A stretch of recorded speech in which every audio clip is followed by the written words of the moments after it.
BJP की बड़ी बैठक की बात करते हैं मध्य प्रदेश में। मध्य प्रदेश विधानसभा चुनाव को लेकर बीजेपी एक्शन मोड में है।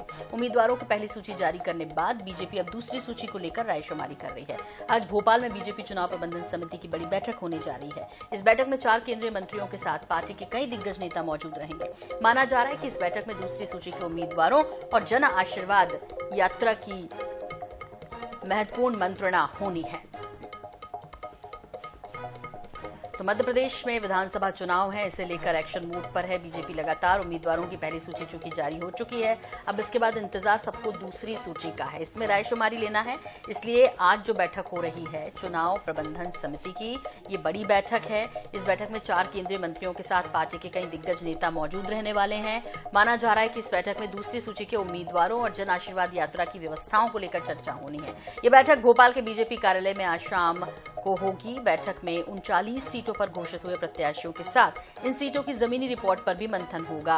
भाजपा प्रदेश कार्यालय में होने वाली इस बैठक के लिए केंद्रीय मंत्री और मध्य प्रदेश चुनाव प्रभारी भूपेंद्र यादव और सह प्रभारी अश्वनी वैष्णव गुरुवार को ही भोपाल पहुंच गए हैं। दोनों ने गुरुवार देर शाम पार्टी कार्यालय में सीएम शिवराज सिंह चौहान, प्रदेश अध्यक्ष वीडी शर्मा, प्रदेश संगठन महामंत्री हितानंद के साथ अनौपचारिक चर्चा भी की।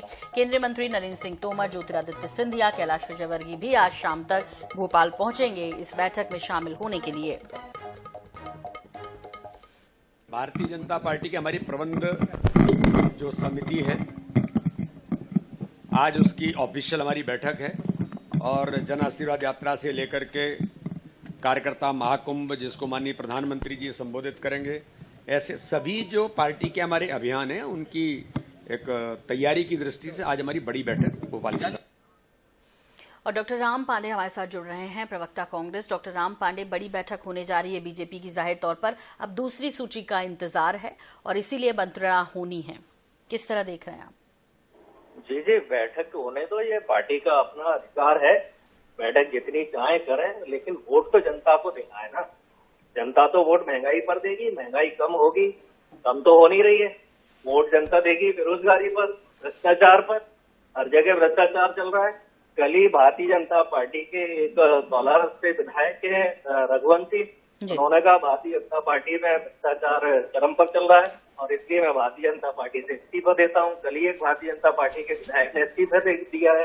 तो जनता तो वोट भ्रष्टाचार, महंगाई, बेरोजगारी, गरीबी, कुपोषण, ये जितनी भी समस्या है इन पर वोट देगी, बैठक पर थोड़ी वोट देगी। बैठक तो ये करते रहे और बैठक तो भोजन, यही तो इनका काम है, उससे कोई फर्क नहीं पड़ेगा। जनता ने मूड बना लिया है, मन बना लिया है कि ये 50% कमीशन की भ्रष्ट सरकार को घर बैठाना है। कर्नाटक में ये सारे नाटक कर चुके हैं, जितने नाटक भारतीय जनता पार्टी मध्य प्रदेश में कर रही है उससे ज्यादा ये कर्नाटक में कर चुके हैं। तो जैसा जवाब कर्नाटक की जनता ने भारतीय जनता पार्टी को दिया है, उससे करारा जवाब मध्य प्रदेश की जनता भारतीय जनता पार्टी को देने के लिए बैठी है। इनकी ये जितनी भी झूठी घोषणाएं चल रही हैं, जनता सब समझ रही है कि 20 साल में कुछ नहीं किया है और ये 2 महीने में इतनी बड़ी बड़ी घोषणाएं कर रहे हैं कि 5000 की घोषणा, कहीं 500 की घोषणा, कहीं 200 की घोषणा, मतलब जो आगे के 200 सालों में भी संभव नहीं है। शिवराज जी इतनी बड़ी बड़ी घोषणाएं कर रहे हैं,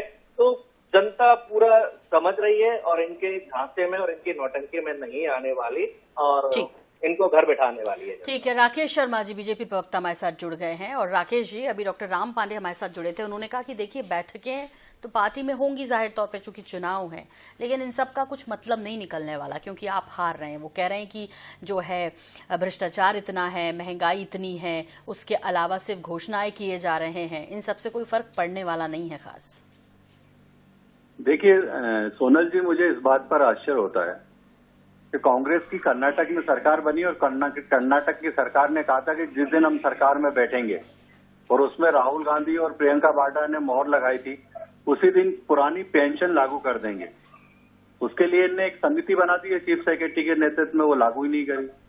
उसके बाद बहनों को कहा था कि उनके खाते में पैसे भेजेंगे, तो आज कल उसके बारे में एक समिति बनाई है जो फॉर्म भरेगी और उसके बाद उसके निर्णय करेगी।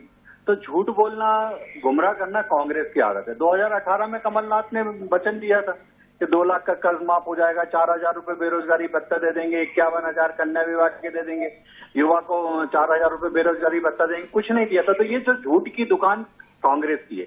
आज मध्य प्रदेश की लाडली बहना के खाते में हर महीने पैसे जा रहे हैं 10 तारीख को, आज अगर 450 रुपए का उसको सिलेंडर मिल रहा है तो उससे खुशी प्राप्त हो रही है। 200 रुपए अगर केंद्र ने अभी सिलेंडर पे कम किए हैं तो हर परिवार को उसका लाभ प्राप्त हो रहा है।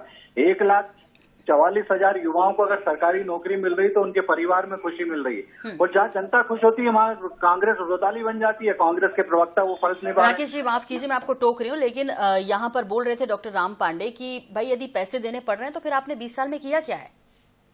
देखिए, मेरा एक निवेदन है कि आज देश को आजाद हुए कितने वर्ष हो गए, फिर देश के प्रधानमंत्री मोदी जी को टॉयलेट निर्माण क्यों करवाना पड़ रहा है? क्योंकि थे नहीं। पक्के मकान क्यों बना के गरीबों को देने पड़ रहे हैं? क्योंकि कांग्रेस ने दिए नहीं थे। बिजली, पानी, पीने का पानी, रसोई गैस क्यों देने पड़ी? क्योंकि कांग्रेस ने दी नहीं थी। कांग्रेस तो 70 साल तक गरीबी हटाने का सपना दिखाती रही, तो ये कांग्रेस को जवाब देना चाहिए ना कि तुम जनता को क्यों नहीं उपलब्ध करा पाए। ठीक है डॉक्टर राम पांडे, बहुत संक्षेप में। देखिए मैडम, झूठ बोलना तो इनका अधिकार है और ये अधिकार हम इनसे नहीं लेना चाहते हैं। ये अधिकार इन्हीं के पास बना रहना चाहिए। ये 20 साल में कुछ नहीं कर पाए, वो 9 साल में कुछ नहीं कर पाए, कह रहे हैं कि चुनाव मोदी के नाम पर लड़ेंगे। तो ये खुद ही मान रहे हैं कि शिवराज जी ने कोई काम नहीं किया, केवल भ्रष्टाचार किया है। ये पैसा बांट रहे हैं, ये खुद ही मान रहे हैं कि हम इसलिए पैसा बांट रहे हैं कि भयानक मध्य प्रदेश में गरीबी बढ़ गई है। थोड़ा सा पैसा 200 रुपए जो सिलेंडर पर कम किया है 800 रुपए बढ़ाने के बाद, तो इस तरह से है जैसे एक मुर्गे के बाल खींच लिए जाए, पंख खींच लिए जाए और बाद में उसे दाना डाल दिया जाए। तो पूरी जनता का खून चूसने के बाद ये 200 रुपए में ये वोट। हालांकि आप 20 साल का हिसाब मांग रहे हैं तो फिर वो 70 साल का भी हिसाब बता रहे हैं कि क्या हुआ और किसकी वजह से ये सब करना पड़ रहा है। फिलहाल अब एक बार फिर से चुनाव मैदान में होंगे और फिर देखना दिलचस्प होगा कि इस बार जनता किसके वादों पर विश्वास कर रही है, किसके कामों पर विश्वास कर रही है। बहुत शुक्रिया, बहुत धन्यवाद आप दोनों का हमसे जुड़ने के लिए।